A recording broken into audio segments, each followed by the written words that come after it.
Hey, welcome to the next video in the Faith series. In the book of James, it gives Christians instructions on how we should act. It talks about duties that we should be performing as Christians and talks about how there were those that had to endure trials and they were blessed.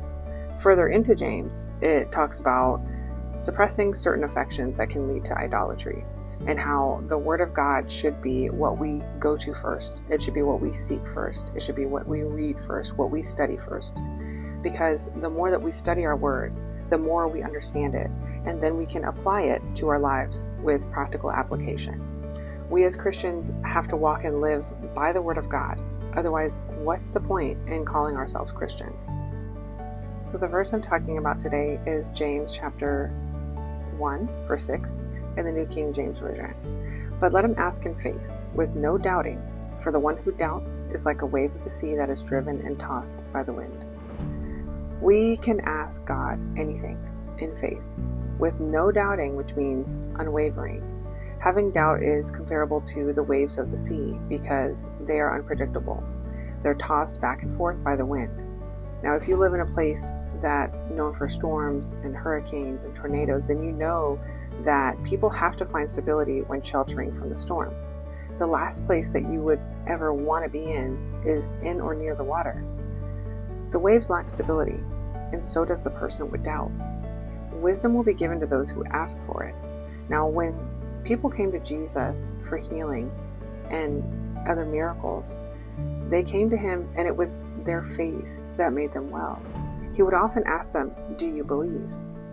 There has to be no wavering, no faltering, no fluctuating, no hesitation, no pause, no dilly-dallying around.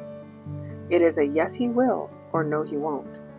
Do you believe without a fraction of a doubt in your mind that he will do what he says he will do? And this is normally the hardest thing for us, right? Because everything that we know in this world is all about what we can see, what we can hear, what we can touch. So that in itself it's hard. It's hard to walk by faith. But think of a time where you just knew that you knew that you knew something was going to happen. Like you felt it in your spirit. And the more you believed it and you knew that it was going to happen, the less chance there was for doubt to creep in. We will often have a waiting period, but what is your faith like in the waiting?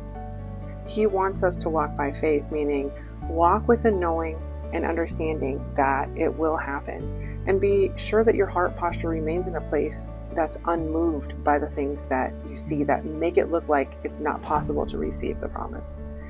Don't be like the waves that are tossed to and fro. Stand bold in your faith and hold on to God's promises. I'll see you in the next video.